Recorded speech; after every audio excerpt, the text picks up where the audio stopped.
Hello and welcome to Unacademy, a one-stop destination for the English medium civil services aspirants. Welcome to the most comprehensive Hindu analysis on YouTube. So before we start our discussion, we have something very important to discuss. UPSC has just announced the results for 2025 civil services examination. And we at Unacademy are super proud to say that a number of toppers are from our classroom program. As you can see on your screen, 8 learners in the top 10, 32 learners in the top 50, 65 learners in the top 100. And out of the 958 selections, 585 plus selections are from Unacademy. Now, this is where we would like to maintain a lot of transparency. You often see every institute, every platform, and educational institution claiming as many numbers as possible. But let me break down this number for you so that you have a clear picture as to how many were enrolled students of Unacademy, how many were free learners, and how many were part of just the free mock interview. Now, this is the data which is still being updated as we are reaching out to all the toppers. But as of now, we can say that with surety and with 100% honesty, that 109 of the toppers are from our enrolled classroom program. They had either taken Unacademy Plus or Iconic or Platinum subscriptions, which means they had attended our classes, relied on our educators, on our study material. 334 toppers were free learners on the platform, making use of Unacademy's free special classes on the app and the practice tests and the test series.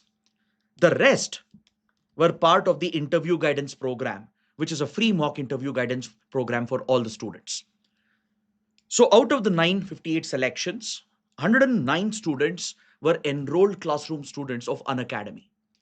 This again is a testament of the program that we have been running. And rank number 1, Anuj Agnihotri himself, was an enrolled classroom student. He had watched 280 hours of online classes, basing his preparation primarily on Unacademy's material.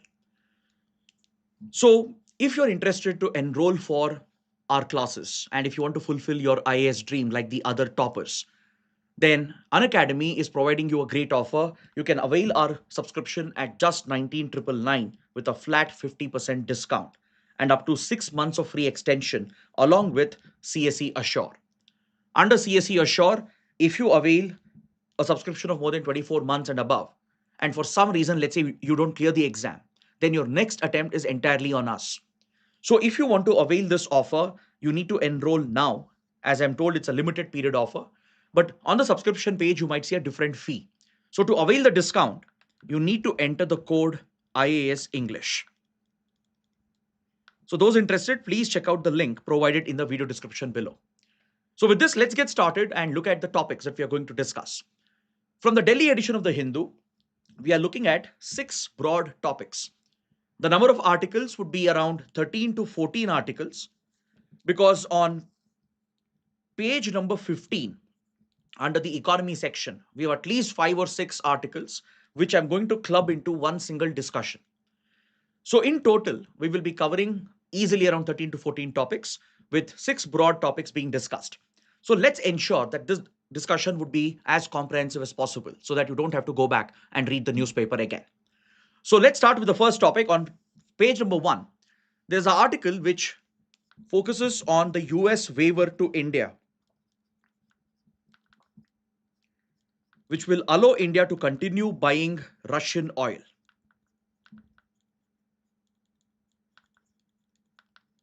As you must be aware, the US had pressurized India to cut down on the buying of Russian oil. This, in fact, became the centerpiece of the trade talks between US and India. And the Trump administration had even levied a 25% penalty tariff on India to basically discourage India from buying Russian oil. So, as part of the recently announced interim trade agreement between India and US has been claiming that India had agreed to stop buying Russian oil. And eventually, the tariffs were brought down from the punishing 50%, which was the cumulative tariff rate, to around 18%. So, as part of the trade deal, though it was never acknowledged or confirmed from the Indian side, the American side was always reiterating that India has made a commitment that India would not buy Russian oil.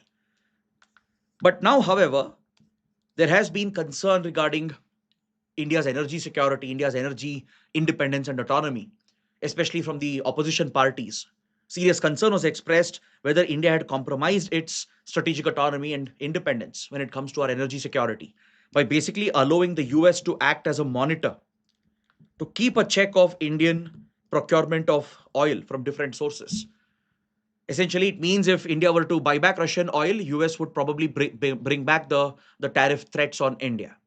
So this controversy has been going on from the last 1 month. So now the US has granted a special waiver to India given the circumstances, given the Iran war and the blockade of Strait of Hormuz by Iran and how it can disrupt oil supplies. Because see, India has a heavy dependency on West Asian oil and gas. A number of oil tankers that move from Persian Gulf towards India, they have been stuck in the Persian Gulf itself. They're not been able to cross the Hormuz Strait. So, given the upcoming challenges for India's energy security, it would be essential for India to further diversify the oil sources. As of now, India was looking to pick up more oil from the US itself and even from Venezuelan sources. So, with this waiver, it would be a big relief for India, as for the next 30 days, India could lift Russian oil, which would help in securing the supplies. Now, according to reports coming from the Indian government, India has a sufficient buffer stock as of now. Earlier, the government had informed the public that we have a sufficient reserve stock of up to 74 days, which includes the reserves with the oil refining companies, the reserves that are stored in India's strategic petroleum reserves. So now we have more refined data on the crude oil and petrol and diesel reserves of India. So, according to the latest update, India has sufficient stock of at least up to 50 days for sure. So, we have 25 days of crude oil reserves, which can be picked up by the refineries and we can meet the domestic demand at least for 1 month and above. We also have 25 days reserve of petrol and diesel each. So, cumulatively, India is relatively in a safe space, giving us a buffer of at least 50 days. And best case, we can even try to extend and push it up to 60 to 70 days. As the government had previously said, that we have a safe buffer of at least 74 days. So let's try to round it off. At least for 2 months, India would be in a relatively safe space as far as oil and energy supplies are concerned. But however, the challenges will remain. Because see, when you look at India's energy procurement, if you just talk about crude oil, we procure almost more than 85% of our crude oil through imports. It can be anywhere between 85 to 88%, right? That's the extent of import dependency we have on crude oil imports. Now, out of these total crude oil imports, approximately around 65% comes from West Asia. Approximately. See, the numbers, exact numbers would keep changing month on month, year on year, depending on economic conditions, geopolitical conditions, and the prices in the oil market. The actual numbers would keep changing here and there. But roughly 65% at least would come from West Asia region alone. And how much of this would pass through Hormuz Strait?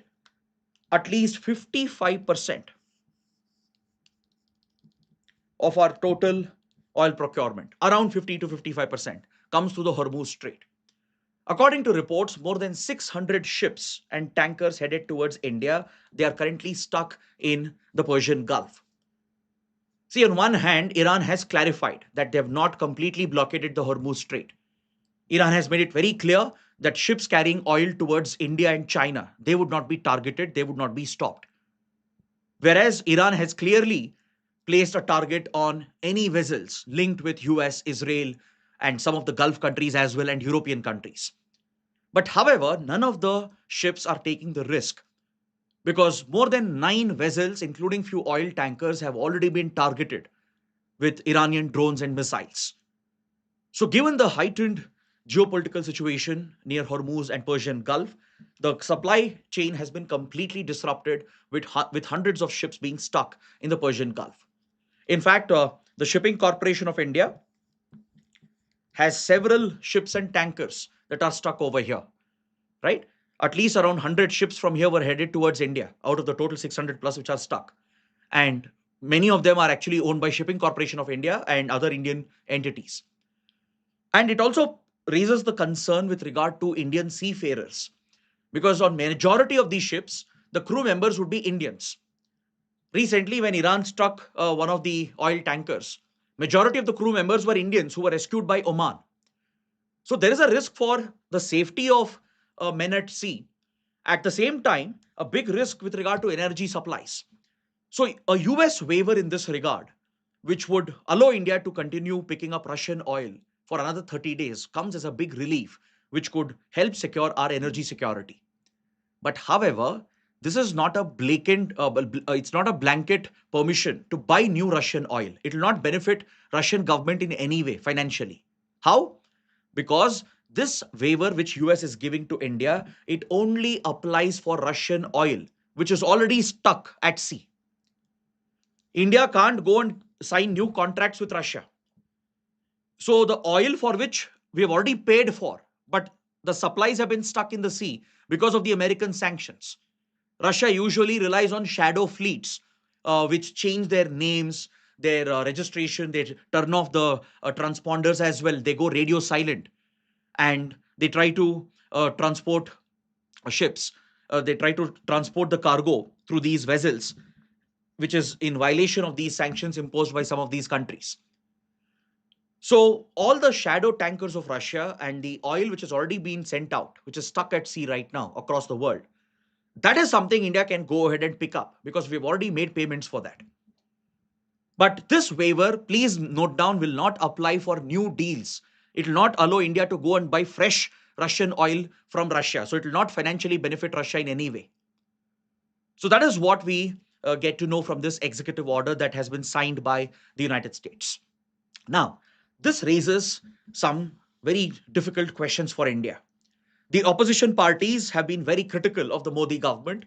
They are accusing the Indian government of compromising on India's strategic autonomy and energy independence. Opposition leader Mallikarjun Kharge has pointed out that never in the history of India has the government ever compromised on our energy security and independence, meaning we have never taken orders or diktats from foreign powers, let alone being directed by them.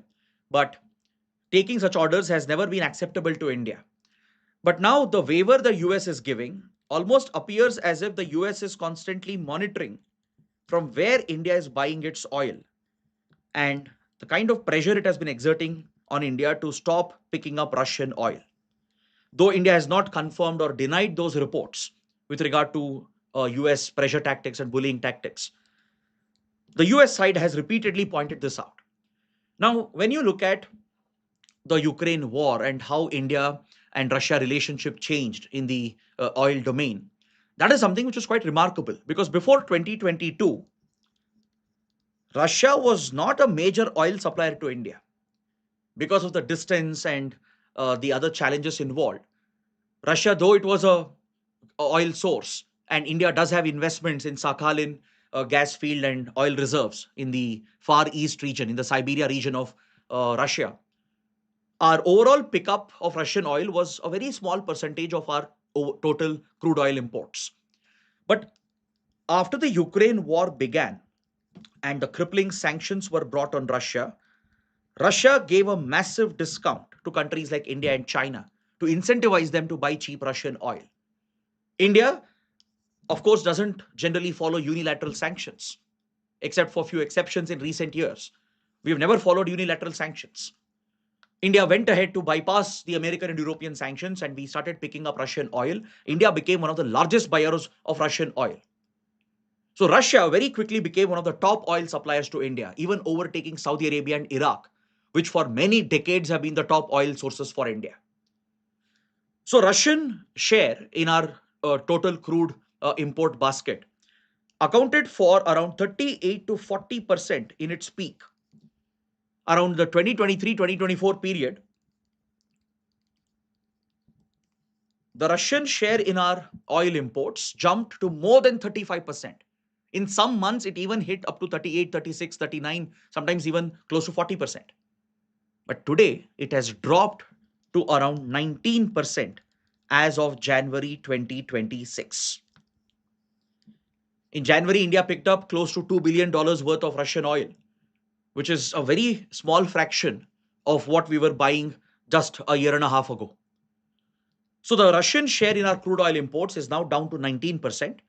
And it is expected that if India US trade deal goes ahead, and if at all we sign the interim trade agreement, we might see a further reduction of India buying Russian oil, though there is no clarification or confirmation from the side of the Indian government.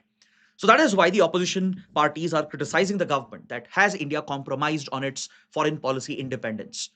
The principle of strategic autonomy, which is the bedrock of Indian foreign policy, which has allowed India to remain flexible in international relations and adopt a multi aligned approach in today's world.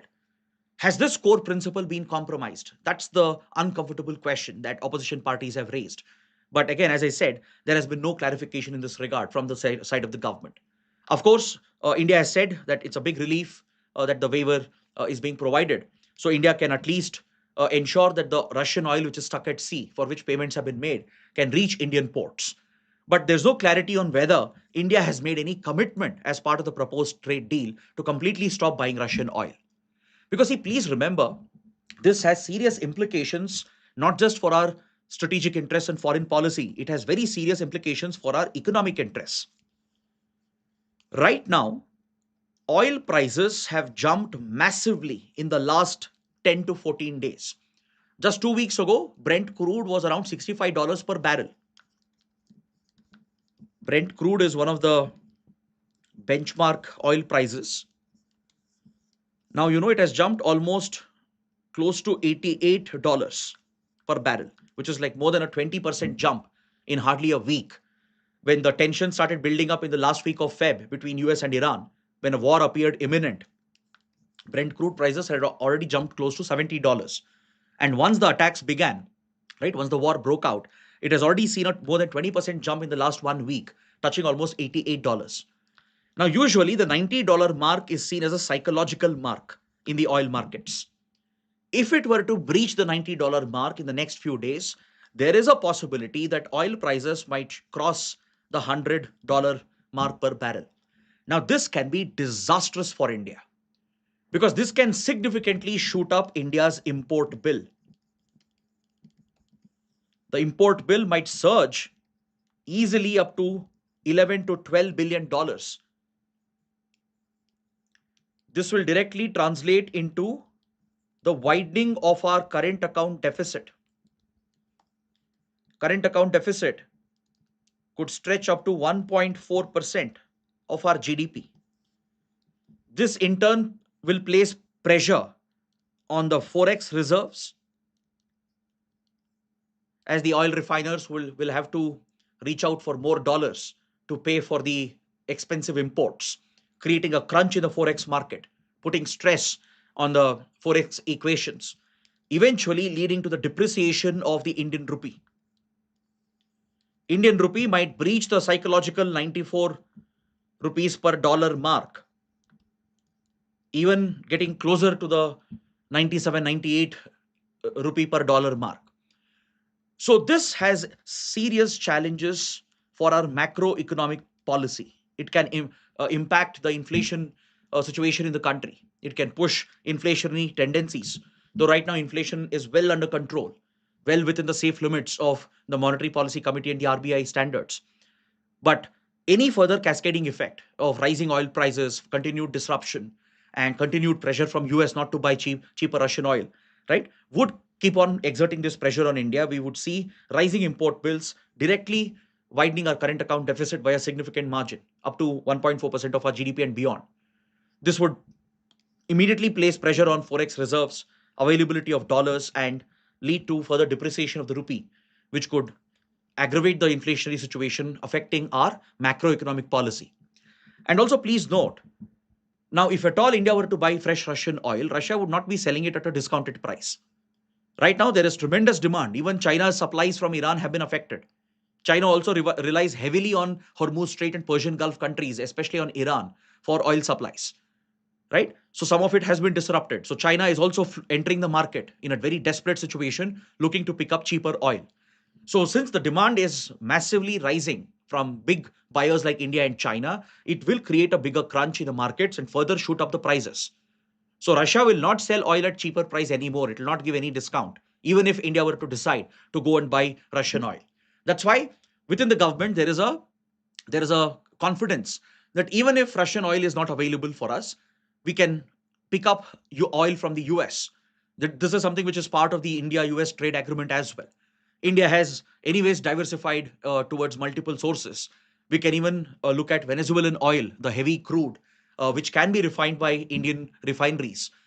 So these are the various options India is exploring while facing strong opposition and criticism from the opposition parties. Now, please take up this mains question. Try to evaluate the impact of the volatility in the energy markets, in oil supplies, on India's strategic interests and economic interests. Now, let's move to the next topic. So, we will focus on the recent elections that were held in Nepal. Nepal has recently concluded its latest round of elections. It was a much awaited, much anticipated elections because this is the first election in Nepal after the landmark Gen Z protests of last year. So, right now, the counting is taking place, and very soon, by 8th, 9th March, the final results should be out, and we will see a new government in Nepal and a new leader. But the early trends are very, very clear. It has given a decisive sign towards the victory of one of the less known parties of Nepal, the RSP, Rashtriya Swatantra Party. Until last year, RSP was a very minor political party in Nepal. It's a very new outfit formed just 4 years ago in 2022. And it is now led by a new leader who joined the party just last year in December, just 3 months ago, right before the elections. A former rapper and well-known artist of Nepal, Balendra Shah, who's widely popular with the younger crowd, with the Gen Z, amongst the youth. He has a big social media presence, including on platforms like TikTok. And he's also affectionately referred to as Balan. So he joined RSP very recently. Prior to this, Balan had won the mayoral elections that were held for Kathmandu. But he had contested as an independent candidate. So just imagine his popularity and his political rise. He was just another social media celebrity, a rapper who had become popular. From there, he enters politics, and that too as an independent candidate, wins the mayoral elections in Kathmandu. And following the Gen Z protests and the huge political upheaval in Nepal, last year in December, he goes on to join this new party called RSP, Rashtriya Swatantra Party. And now, according to the early trends coming in, the party is going to sweep the elections.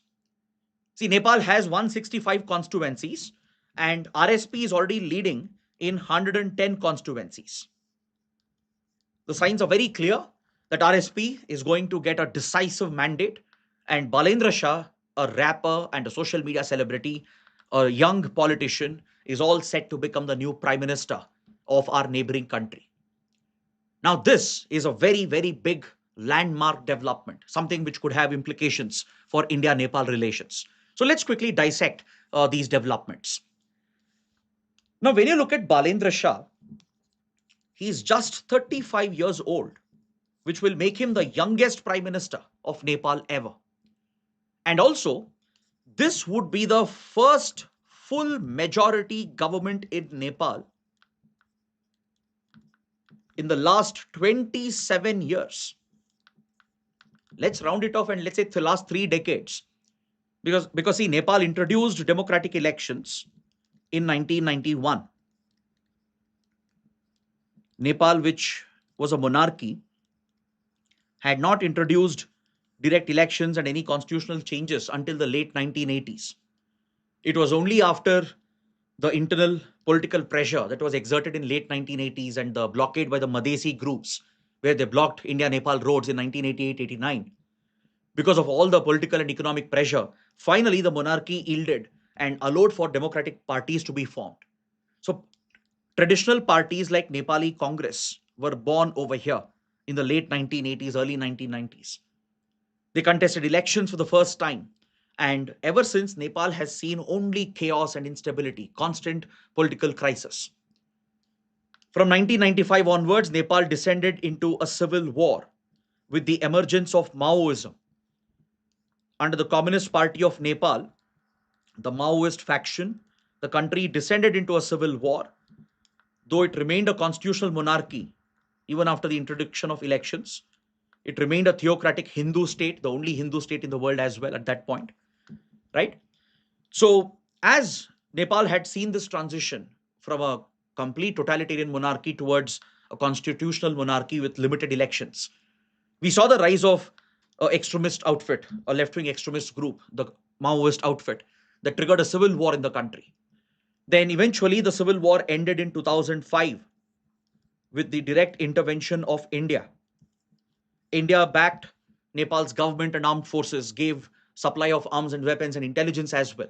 We even worked with the Maoists, built contacts and ties with the Communist Party of Nepal, and brought all the sides to the negotiating table. India played a pivotal role in negotiating the 12-point peace agreement. The 12-point peace agreement in 2006, which brought the brutal civil war to an end.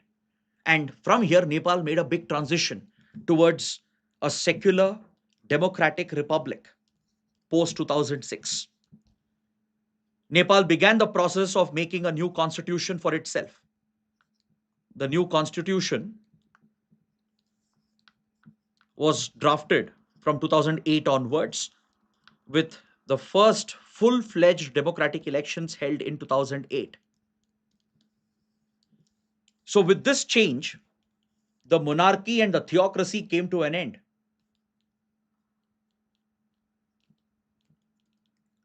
With the end of the civil war, with the weakening of the royal family, right? By 2005-6, as the civil war ended, even monarchy theocracy came to an end. Nepal made a big constitutional transition towards a secular democratic republic. And the first elections were held in 2008. But since then, Nepal has been struggling for political stability.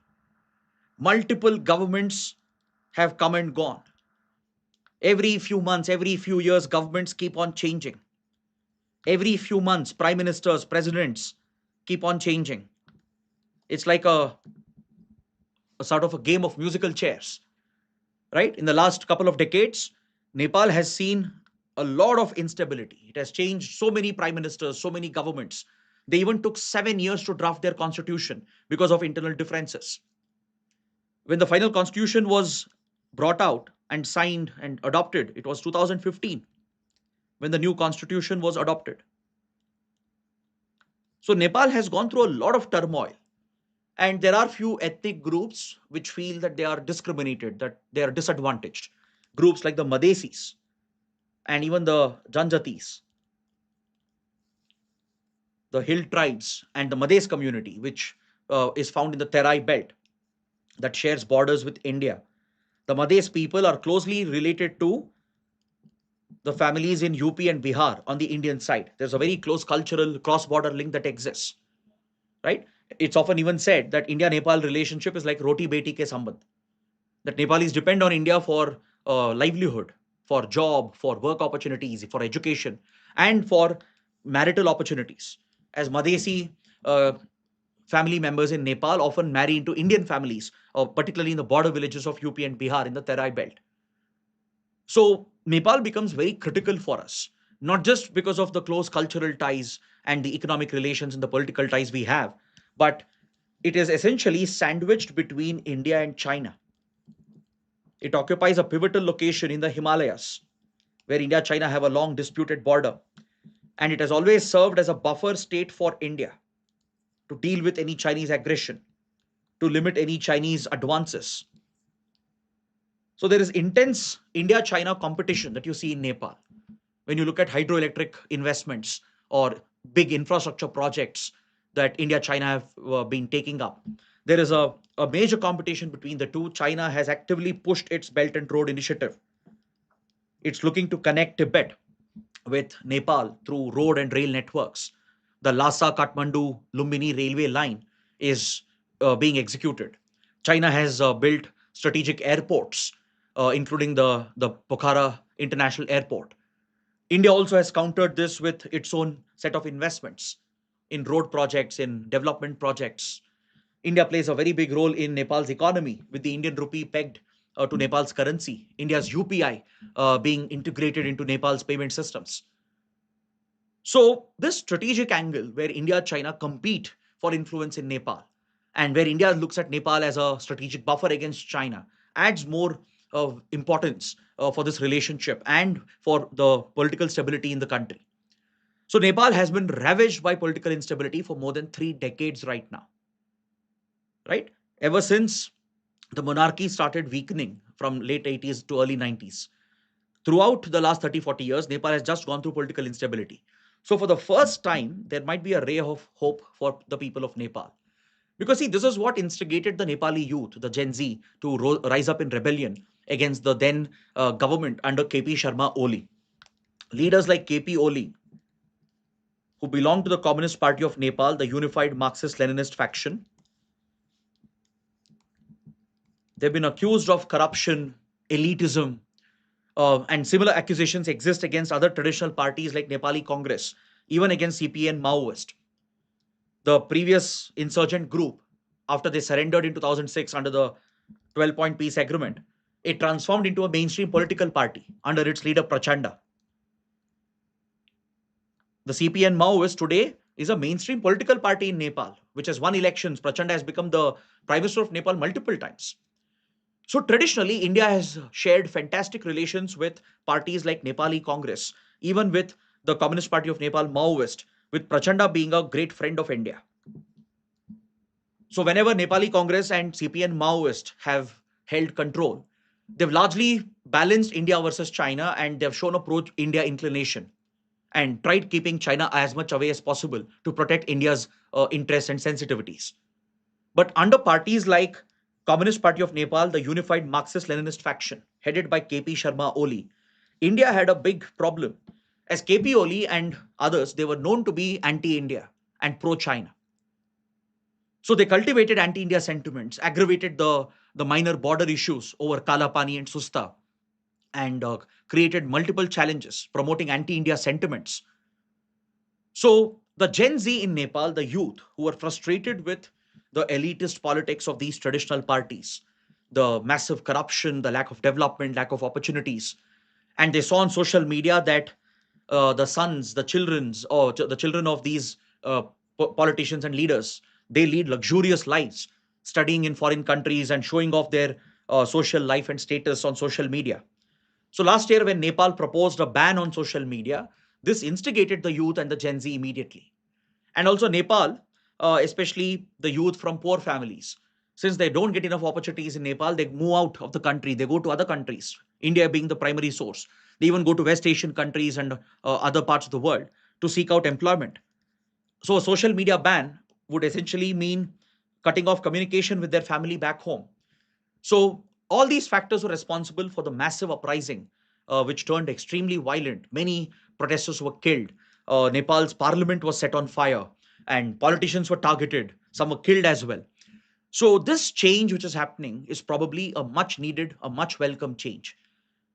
Even though the voter turnout was relatively less, hardly it was 59%. It shows that the voters in Nepal are looking to place their faith in a new party and in a new leadership. They are done with parties like KP Sharma Oli's CPN, Unified Marxist Leninist. They are done with even Nepali Congress and the Maoist faction of the Communist Party. So this explains the rise of the Rashtriya Swatantra Party under a new politician, a new leader, a rapper, Balendra Shah, who's all set to become the new PM. But what is interesting to observe is that a party known as the Rashtriya Prajatantra Party, which is seen as a pro-monarchy party, which even wants to revive the monarchy. There's one of the heirs of the former monarchy who has entered Nepal's politics and he wants to revive the monarchy back. And there is some kind of support that exists in Nepal for this. So this would be a backward sliding of democracy, which may not be in India's interest.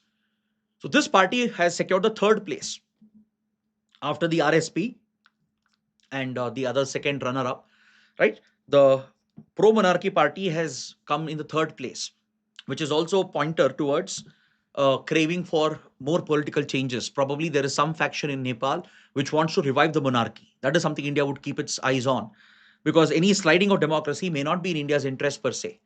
So, but this election result is something which would satisfy New Delhi. Now, India would immediately open up contacts and channels with the RSP and the new leader, and India would like to restore normalcy in the relationship. We would expect Nepal to protect our core interests, keep China away as much as possible, and India would, in return, try to assist the new government and ensure that Nepal benefits from its partnership with India. So, this is one of the most important bilateral relations in our neighborhood. That's why the topic becomes extremely important.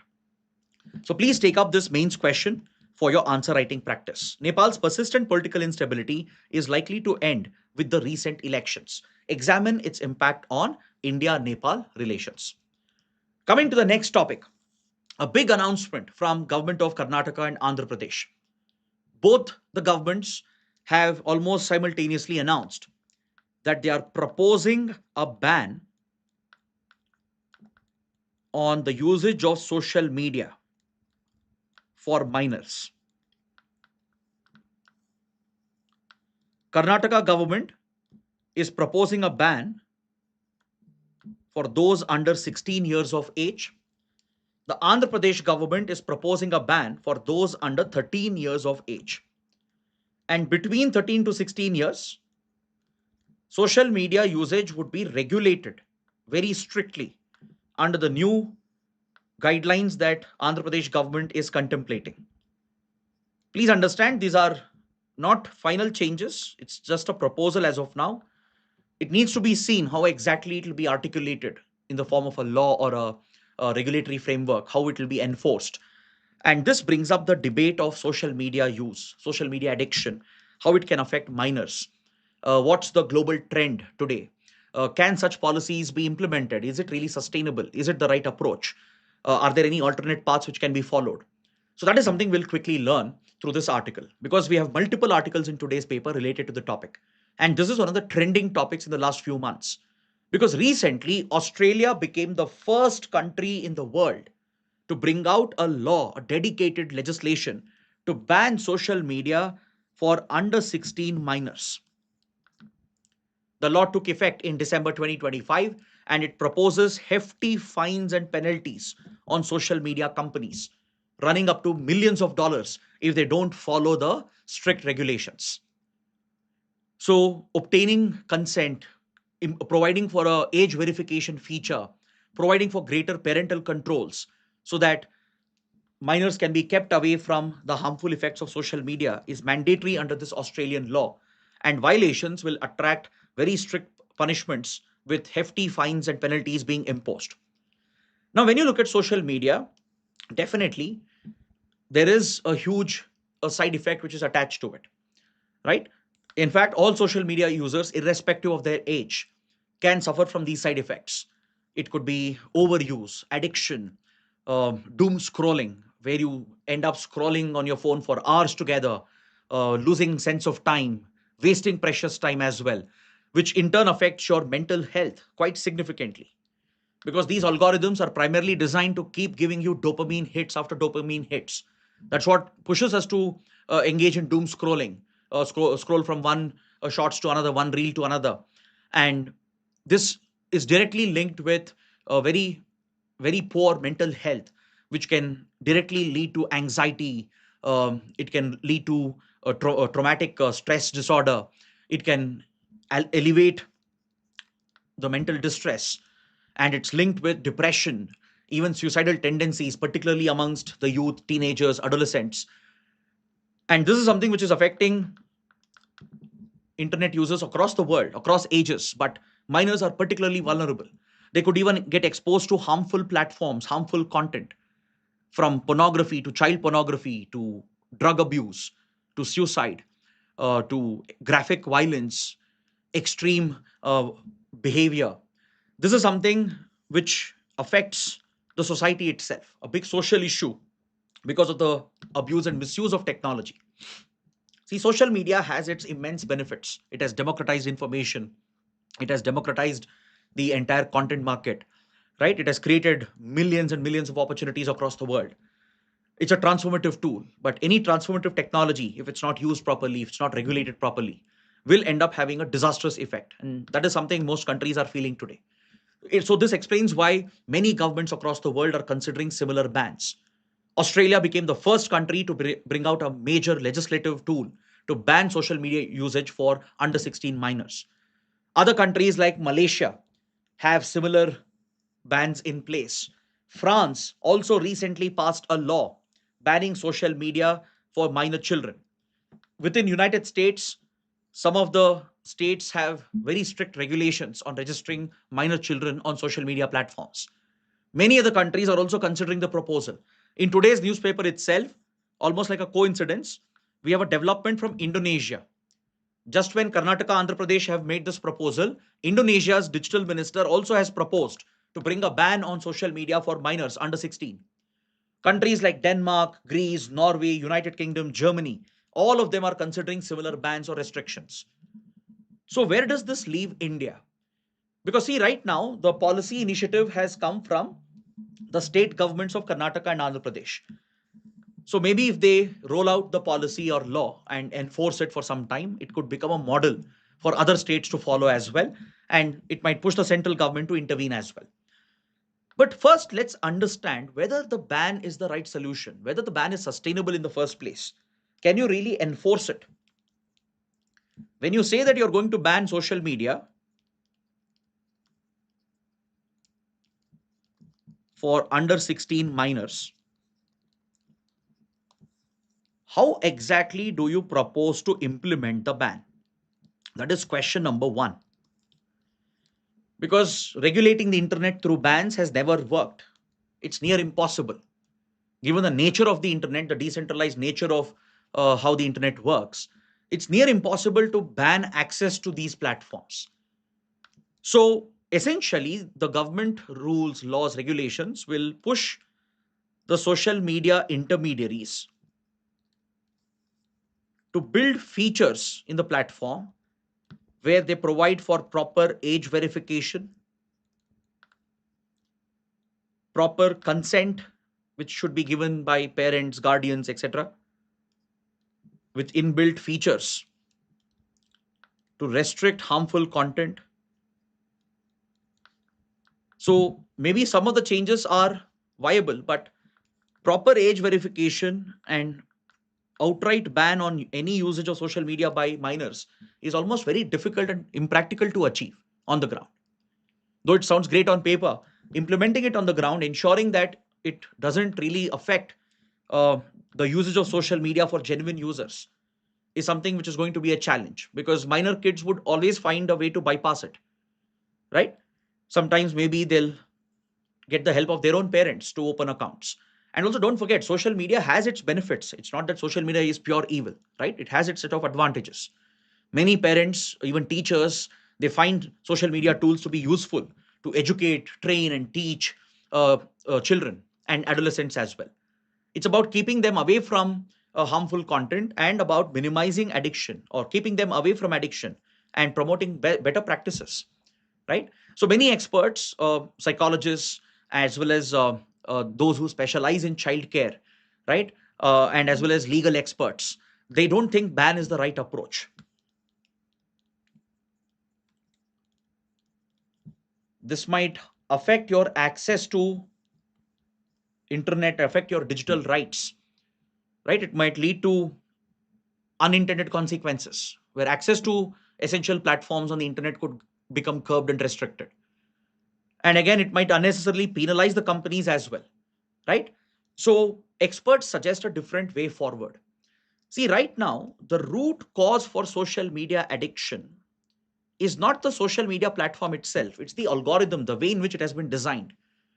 All the companies are designed to step up retention and drive engagement. They want to keep you hooked to the screen. That's why social media is addictive even for adults, right? Even for old age people as well. I'm sure all in your families, you must have seen your even grandparents getting addicted to social media, right? Because it's designed to give you dopamine hits after dopamine hits. And that momentary pleasure is what drives heightened retention and engagement, which is the entire profit model of these social media companies. So, altering the algorithm itself is what is necessary. When you look at the kind of short form content which has been prioritized, the kind of editing which is used, the hooks which are used, they're all designed to grab your emotional triggers, your psychological triggers, keep you hooked to the screen as much as possible. Now, this is the root cause of the harm. The reason why children are getting addicted is because of the whole design of these platforms. And also, it's not just social media which is a concern for minors. Minor children are not only using platforms like WhatsApp, Meta, or let's say Instagram and others. They are playing so many online games, right? They are using so many other social media applications. They will not be covered under this particular ban. So it seems unfair as well for the social media companies. If it is challenged in a court, it might be struck down as unconstitutional, because if the intent is to keep children away from screens and reduce their screen time, just banning social media serves no purpose, right? The same children, with the knowledge of their own parents, will be playing so many other games, online games, engaging in online chats, uh, talking to strangers on the internet across the world. So that will never be covered under this ban. So it will become discriminatory for social media companies as well. So what is truly required is some changes in the algorithm from these companies, changes in the user interface, the way in which the app is designed. Right now the focus is only on engagement and retention. So if the design is improved, if the interface is improved, and algorithm also changes fundamentally, only then it can help bring down unnecessary addiction, because it will not keep you so hooked. You will only use it for the time required, right? A healthy usage of internet is good, but beyond anything is beyond something which is not sustainable, can become dangerous, and it can have a big impact on mental health. So addressing the fundamental root causes, the algorithm itself, the UI of these companies, is the core issue where the government should work with these companies. Placing outright ban may not really yield the desired results. And also, psychologists, pediatricians, they firmly believe that banning something, especially for minors, could again trigger the flight response, the fight or flight response, turning them into sort of rebels, at least in the initial days. So the better approach is to adopt counseling, spreading better awareness, making parents and families better aware to minimize the screen time for their kids. You might have seen most parents, they look at phones and social media as a relief, because they can get away from the tantrums of the child for some time, take a break, and they basically hand the phone over to them, right? Play some videos or give access to social media so that they are occupied and they don't disturb the parents enough. So it has become a convenient tool, right? So there should be greater awareness within the family and the society that screen time should be as minimal as possible for children, right? And right up till the age of 16 or 18 at least. So the greater awareness through counseling, through education, through schooling. Schools have the primary responsibility here, right?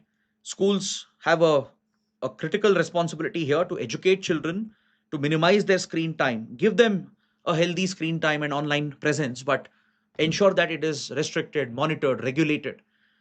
So that is something which should be followed, which is practical and something which can be implemented. But outright ban, most experts are, they are not sure how exactly it will be enforced. So let's see what exactly Karnataka government and Andhra Pradesh government will propose. But however, if at all they come out with any regulation or any proposed law, it will directly compromise and it will overlap with the jurisdiction of the central government. This will become a center state issue, constitutionally speaking. Why? Because communication is a union subject. The domain of information technology, digital communication, this is completely the domain of the central government, not the state governments. The center regulates this domain through the IT Act, the IT rules, which are notified under the IT Act, and the DPDP, the Digital Personal Data Protection Act. It is through these parliamentary laws that the Ministry of Electronics and IT, which is seen as the nodal ministry to regulate information technology and digital technologies. States have no jurisdiction in this regard. So, any law regulation brought out by state governments like Karnataka, Andhra Pradesh could step into the domain of the center, resulting in a center state conflict. But, however, states can try to justify any such ban or regulation of social media by stating that this is a public order issue, it's a public health issue, or it's an issue concerned to child welfare, because these are state subjects under the Indian Constitution. If you look at Schedule 7, that divides the subjects into union state concurrent list. Subjects like public order, which is your law and order, because harmful social media usage can result in real world crime, real world security threats. Then the impact on mental health and a child upbringing is a public health concern. Overall child welfare, the emotional well-being of a child, the physiological development of a child is of course the concern of the state government, because these are all state subjects. So on these grounds, states can try to claim jurisdiction, but regulating communication technology, IT, digital technology is purely the exclusive domain of the central government. So that's why this particular proposal to ban social media is likely to be very contentious. It's not only difficult to implement the ban, though the intention is good, though the thought process is good, there will be practical problems in implementation, legal problems coming up as well, and the social media companies will also resist. They'll drag this to court because they will argue, why are you banning only social media? Children are addicted to phones in general. They're addicted to more screen time, playing all sorts of games and using other applications as well. So why the ban only on social media? So this is likely to be struck down by the courts as well, if that is the case. So this is a developing topic. Let's wait and watch how it progresses. Next, we have a set of articles on page 15 related to the Iran war. There are almost like 5 articles, I think, that helps us understand the economic implications of the Iran war on India. So let's take a quick look one by one. We did this yesterday as well. We discussed few updates regarding Iran war and some of the economic consequences. So today we have some interesting articles today with some important data and pointers which can be useful for the prelims and mains exam. So the first article here on page 15 focuses on the ships that are stranded currently near Strait of Hormuz. You can see here in the map the Hormuz Strait, which is a maritime choke point, a strategic shipping route that connects the Persian Gulf over here. This would be the Persian Gulf with the Gulf of Oman. This is one of the most important shipping lanes in the world as a result of the oil shipments that pass through the Hormuz Strait. Almost 20% of global oil supplies passes through Hormuz, right? We discussed that India has a near 50%, 55% dependency on Hormuz. And the global oil markets are dependent. 1/5 of global oil trade passes through it. Right now, Iran, which has blockaded Hormuz, it has basically targeted some of the oil tankers. Though it has said it is not blocking vessels headed towards India, China, all the hundreds of vessels which are stuck, more than 600 plus vessels are stuck. Many of them are oil tankers carrying millions of tons of oil, right? Even gas shipments have been affected. So this is something which is having a huge impact on oil prices, as we discussed. Even if other oil producers were to step up oil production, it is unlikely to address this crisis as of now. In fact, the OPEC plus countries, Saudi Arabia, Russia, and others, they've already taken a call to step up oil production to match the any mismatch which might come up. But however, the increase in production also may not help given the global dependency on Hormuz Strait. So this uncertainty is likely to continue as long as the war and conflict continues as well. Now, another risk here is the insurance premium cost. The insurance premium has increased multiple times for the ships that are using this route. You might think, what's the big deal about insurance premium? It may not be that much. Let me tell you how costly ship insurance can be, especially if ships are passing through risky routes. Shipping insurance can be up to 1 to 3% of the vessel cost and the value of the commodities they are carrying. So this will run into several lakh dollars, few million dollars as well. Essentially, what insurance premium they were paying over a period of 1 year, right now they'll be paying that in 1 week. That is the difference you're looking at. Insurance cost has jumped by 10 to 15 times, according to consulting firms and research organizations. Because of the tensions in West Asia, insurance premium cost has jumped by 10 to 15 times. So, what shipping companies were spending over 1 year for insurance premium, now they're expected to spend that amount of money in just 1 week. This is economically unsustainable again. And without shipping insurance, legal shipping is not allowed. Every ship has to be mandatorily insured. So, given the number of ships which are stuck here and the massive drop in the traffic, 95% drop in shipping traffic in Hormuz, barely any ship is moving or passing through, and few of them have been targeted and hit by Iranian missiles and drones. So, the heightened security risks, it has led insurance companies to renegotiate war risk coverage, which they provide as part of the insurance coverage. And they are basically stepping up the premium cost to cover for the losses. So, this will have a cascading effect. The prices will pass down to the shipping company, eventually to the refiners, and eventually to the consumers. So, this is something which can disrupt the oil markets, oil supplies, affecting right up to the consumer level. So there are significant risks for India's energy security, which is going to continue because of the war. Similar risk is present for the aviation sector. So we are talking about the impact on connectivity right now, right? We just spoke about maritime connectivity and the impact of higher insurance on shipping. Similar concerns exist for airline industry, civil aviation industry. See, first of all, West Asian airports were the hubs of civil aviation. Doha, Dubai, Abu Dhabi, and all the major airlines from Etihad to Air Arabia to Emirates, right? They are one of the biggest leading airlines in the world. And the amount of cancellations which have happened and the heightened risk which is present for civil aviation, it has had a huge impact.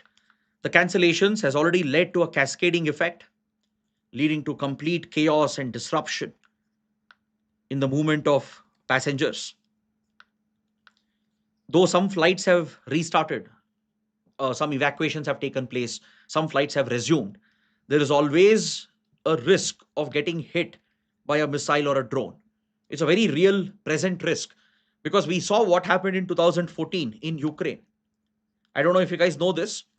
The Ukraine war might have started in 2022, but Russia Ukraine hostility and aggression started in 2014 when Russia annexed the Crimean Peninsula, and in eastern Ukraine, in the Donbas region, in Donetsk and Luhansk, Russia started sponsoring pro separatist militias.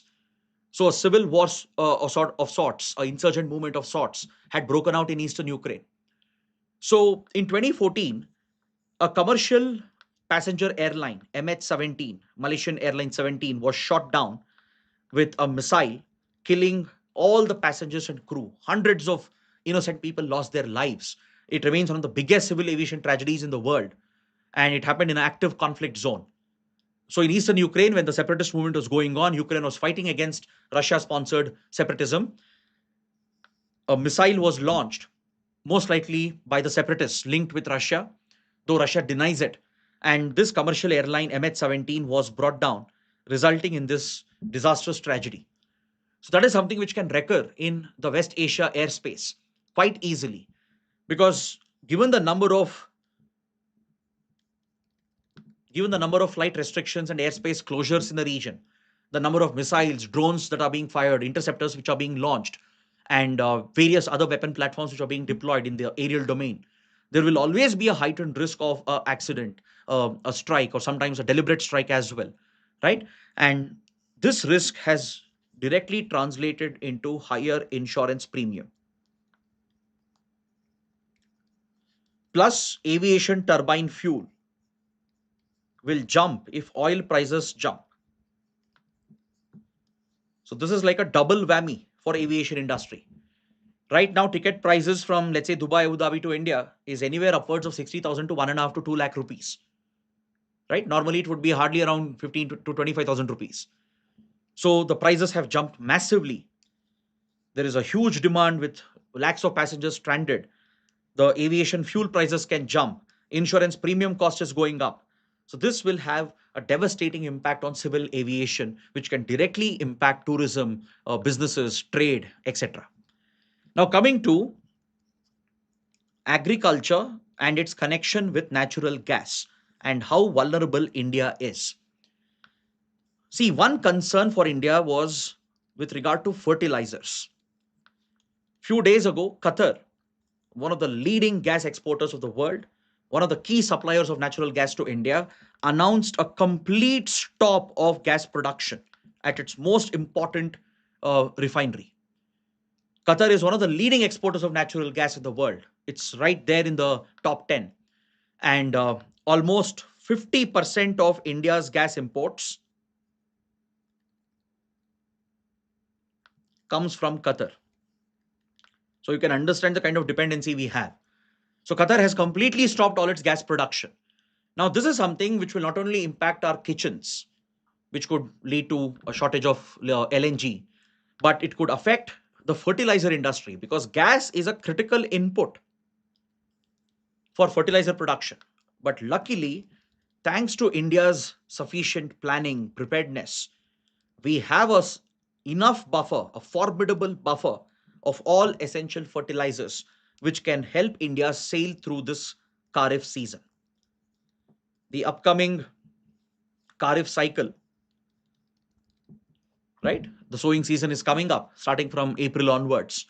And it caused a lot of concern for farmers and farmer unions across the country. But the government has clarified that India has sufficient buffers of fertilizers, be it diammonium phosphate, the NPK, nitrogen, phosphorus, potassium fertilizers. There has been a record production. In fact, on a year on year basis, our fertilizer production has jumped 36-37%. So there's no immediate threat which can disrupt fertilizer production, but the government is on alert. The government is on high alert and it's working closely with the industry because without natural gas supplies, fertilizer production takes a direct hit. This can affect LNG supplies. That's why the government has already ordered all the oil companies in India to align with the sovereign objectives of the government. This is almost like a contingent situation, an emergency sort of a situation.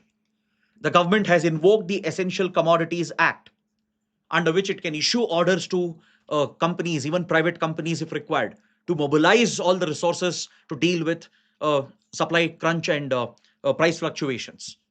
So it is directing the oil and gas companies in India to boost the domestic production of LNG and ensure all the propane and butane is channeled towards cooking gas production. Because on the fertilizer front, we are pretty safe. The buffer stock will take care for the next two cropping seasons. There's no issue at all. Right now, the priority would be the cooking gas. This is where the crunch is likely to be seen. In fact, the situation can get so serious that there might be an immediate shortage by next month of cooking gas availability in the country. That's why the government has already directed the public and the consumers to be judicious in the utilization of LNG for cooking purposes. In fact, some restrictions are also being considered and brought in with regard to the number of cylinders that will be provided. So these immediate measures are needed to stock up the supply and ensure we focus on other sources and domestic sources as well to, to match the demand that is present in the domestic economy. So with regard to the Kharif season and fertilizers, India is pretty safe. But with regard to cooking gas, that's where India could probably face a big crunch. Next, another important sector which is taking a unimaginable hit is gems, jewelry, and diamond industry. West Asia is a critical region for us for gems, jewelry, and diamond, right? Because when you look at UAE, UAE is one of the biggest supplier of the raw material. I don't know if you know this. UAE is one of the key suppliers of gold bullion. It's one of the key suppliers of raw diamonds. Almost 30%. 30% of raw materials used by our gems jewelry industry is coming from United Arab Emirates as part of the Comprehensive Economic Partnership Agreement that was signed in 2022, the Free Trade Agreement. And 50% of what we export is going towards the GCC market, with UAE being the leading consumer. See, please understand the gold, jewelry, and diamond industry, they're all labor intensive industries employing lakhs of skilled artisans. So, this has a direct impact on employment situation in the country. So, India procures rough cut diamonds from UAE and we polish them and send it back to the global markets, with GCC countries being the lead consumers. 50% of our exports are headed here, with UAE being the biggest consumer. The same holds good even for gold and other gems and jewelry as well, right? So there is a direct disruption that we are facing in this vital industry, which can result in significant losses. If you remember, just yesterday we have studied how pharma industry is facing a big disruption with regard to supplying key markets in West Asia and Africa. How basmati rice has been stuck at various ports. How agricultural goods, perishable commodities like fruits, vegetables, they are at the risk of getting rotten because of the supply chain disruption. So Indian economy is taking a big hit because of the war in Iran. That is why India should try and play its role as much as possible to de-escalate the tensions, push all these warring parties towards diplomacy. The next big development, the US Department of War has officially designated Anthropic as a supply chain risk. Now, why should you know about this? Why is the topic important? See, Anthropic is a leading AI company founded by Dario Amodi. Previously, he was working with Sam Altman at OpenAI. But a major ideological difference came up between Sam Altman and Dario Amodi. See, under Sam Altman, OpenAI was focusing on faster deployment without worrying much about AI risk and safety and ethical concerns of the probable misuse of AI. Whereas Dario disagreed with this fundamentally, and his ideology was to focus on safety first, that AI should prioritize safety of humanity first as compared to speed. Speed is the focus of the profit driven companies, the capitalist motive to capitalize on the market, reap as much profits as possible. But you can't blindly focus purely on speed and profits without considering the safety aspect, the risks of AI. So this fundamental divide, it led Dario and his entire team to quit OpenAI, and they went on to set up another legendary company, that is Anthropic, which became a direct open rival of OpenAI. So just like OpenAI's ChatGPT became widely popular, Anthropic has pioneered an even more sophisticated AI tool called Claude, which today is disrupting the entire nature of global economy and the entire digital world. Right? Most IT companies are shaken to the core by what Claude, the latest version of it, can do. How co-work of Claude is streamlining work process, and it's almost replacing several mid-level, low-level jobs, especially in coding. Right? The same Claude is deeply integrated into America's defense and intelligence establishment. Even before the commercial use case was implemented, it was first the military and intelligence use case where Claude became popular. So within the Pentagon, within the CIA, within the National Security Agency, Claude was already deeply integrated from the last couple of years, and they're using it for predictive analytics, for target mapping, for identifying targets, and for predicting response patterns, for running simulations. Reportedly, Claude was used by the US Department of War and the intelligence establishment in Operation Absolute Resolve when they kidnapped and extracted Nicolas Maduro, the former Venezuelan president. And they're employing it in the Iran war as well to pick out targets and to simulate the retaliation patterns of Iran. So today, AI enabled warfare has already become a reality. It's not a thing of the future, it's not the stuff of sci fi. It's already become a reality. So now it's about who gets to control this. And what about AI safety, AI ethics? So, given the philosophical motivation of Anthropic as a company and its founder, Dario Amodi, they placed two conditions on the US government. The two conditions were that if Claude should be continued to be put to use by Department of War even ICE and as well as by US intelligence, then they have to abide by two restrictions placed by the company, by the developer, which is Anthropic. So Anthropic had built in these two features. One is there can be no mass surveillance on American citizens. Now, please understand the meaning of this. It means if, let's say, Anthropic was placing this condition saying you can't carry out mass surveillance on our own citizens using our AI tools. What's the other implication of this? It means US intelligence community, they're already using these tools to carry out mass and targeted surveillance on foreign nationals. I just want you to understand and appreciate the gravity of this, right? These tools, which are considered to be extremely dangerous, which can breach your privacy, which can change the very ethics of warfare, is something which has already been deployed at a mass scale by US Department of War, by US intelligence agencies, and it's already aimed at foreign citizens and foreign nationals. Anthropic's only condition was you don't use it for mass surveillance on American citizens. The second condition was Anthropic said no to autonomous decision making in weapons. Weapons which can target autonomously, which can pick a target and launch the attack on its own without any human oversight, is where Anthropic put its foot down and said a clear no to it. Because this goes against the code of conduct of warfare, goes against the spirit of humanity, right? You can't allow machines and algorithms to decide to pick up targets and launch the attack as well. The entire process in autonomous weapon systems would be free of any human interaction. And that is a risk you can't take in the domain of warfare. So Anthropic put its foot down, stating these conditions are non-negotiable for us. So in return, the Trump government has hit back. They have blackmailed, arm twisted, threatened Anthropic. And after Anthropic did not budge, I mean, really hats off to Dario Modi for his principled stand. Despite the pressure and the bullying of the Trump administration, Anthropic has stood up and they said, no, we can't accept this.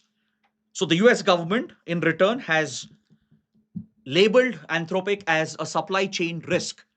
So what do you mean by this? It means no other company, US government agency can engage with Anthropic as it is considered as a national security risk. Let's say other defense manufacturers, let's say Lockheed Martin, Boeing, let's say they were using Anthropic's Claude. Now they can't use it anymore. They will have to phase it out. Why? Because the company is now labeled formally as a supply chain risk, meaning it poses a security risk to the US government, to the American sovereignty and US economy. So, on the other hand, OpenAI under Sam Altman, who have no issues with the safety concerns, they've embraced the Pentagon. And all the deals which were with Claude, it was a $200 million contract that Anthropic had, and they were willing to risk it.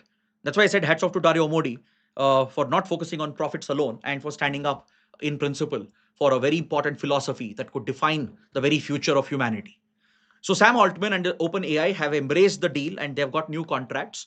But immediately you've seen a retaliation from the public. Consumers across the world have deleted ChatGPT. The deletion of ChatGPT and OpenAI apps has surged by a massive number. And this explains how people are also unhappy across the world regarding this corporate rivalry between Anthropic and OpenAI and the involvement of the US government. Right? It almost sounds like a dystopian sci-fi story, but it's happening in real time in front of us. Coming to the last topic for today, article related to environment and ecology. So based on India's ambient air quality standards, measured under the National Ambient Air Quality Standards of Central Pollution Control Board, using the data from across Indian cities for PM 2.5, a research organization called CREA, it's a European research organization and think tank based out of Finland, a Finnish research agency, the Center for Research on Energy and Clean Air. It's primarily an environmental think tank based out of Finland, a leading research firm in the European region. It has used pollution data from the Central Pollution Control Board based on National Ambient Air Quality Standards to estimate PM 2.5 level concentration across Indian cities. And you know what is shocking? 238 cities were evaluated. 204 cities out of them do not meet India's own standards. So, what's the standard set by India? Under the National Ambient Air Quality Standard Framework, with regard to PM 2.5, which is one of the most dangerous aerosol pollutants, the limit set by India, the standard which is seen as acceptable, is 40 microgram per cubic meter. Okay? I'll tell you something even more shocking. You know what's the global standard by World Health Organization? It is 5 microgram per cubic meter. Now, first, look at the difference between the standards. The global standard, as recommended by WHO, is just 5 micrograms per cubic meter when it comes to PM 2.5 level concentration. What is India's standard? It is 40 micrograms, 8 times the global standard. Clear? And 95% of our cities don't meet the Indian standard as well. Forget the WHO standard. I don't think any Indian city would meet the WHO standard. Majority of the Indian cities are not meeting India's own standards. That is the finding of this study which was conducted based on the pollution data from the Center Pollution Control Board, especially in northern, northwestern parts of India, leading with Ghaziabad. Ghaziabad is rated as the most polluted with regard to PM 2.5 concentration. It is more than 172 microgram per cubic meter, which is more than 4 times India's standards, right? First of all, India's standards is 8 times that of WHO standard. And places like Ghaziabad, around the Delhi NCR region, PM 2.5 concentration is more than 4 times India's own standards. So imagine how detrimental it is to human health. So places like Delhi, Noida, Gurugram, and multiple cities in the same region in UP and Haryana, they all fall in the same bracket. This happens to be the most polluted part of India. Even other metros and big cities, they have cause for concern, but at least they perform better than the region of Delhi NCR. Kolkata has recorded 78 microgram per cubic meter. Mumbai, Chennai registering better numbers with 48 to 44 micrograms per cubic meter. Bengaluru, amongst all the big cities, has the best rating with PM 2.5 concentration of 39 microgram per cubic meter, which is below the Indian standard, the national standard of India. Right? Standard is 40. In Bengaluru, it is around 39. The cleanest city recorded in India is Chamarajanagar in Karnataka. During the last winter, as per this research based on CPCB data, Chamarajanagar was rated as the cleanest city, whereas Ghaziabad was rated as the most polluted. Now, why is PM 2.5 so important? See, PM 2.5 is one of the emissions that comes out, especially when fossil fuels are burnt, be it vehicular emissions, industrial emissions, various industrial processes, power plants, and even agricultural processes, burning of wood, right? They all release particulate matter, and especially PM 2.5 is a bigger concern because of its very, very small size. So PM 2.5, because of its fine size, as a aerosol, it can easily infiltrate into your nostrils, into your lungs. It can deposit deep into the lung tissue, entering the bloodstream and the cells, and it is known to cause DNA damage. It can lead to various type of cancers. It can increase respiratory, pulmonary conditions and diseases, aggravate conditions like asthma, and it can even affect multiple organs from your brain to your neurological system to kidney to liver. And it's known to be one of the leading killers. A recent study has shown that life expectancy in the Delhi NCR region reduces by 8 years. You will live 8 years less if you have long-term exposure to the air in the Delhi NCR region. And the numbers are quite alarming across India. So this raises the critical question as to what the governments are doing, the central, state, your local authorities, pollution control boards, and the lack of national debate on this critical issue, which is affecting human health, where cities are almost becoming inhabitable, right? It's becoming uninhabitable. And that raises the big risk for human health and human safety and environmental safety. So on this note, I bring my detailed analysis to an end. If you found the session to be useful and interesting, please press the like button, share your comments, and don't forget to subscribe to our channel. Thanks for watching.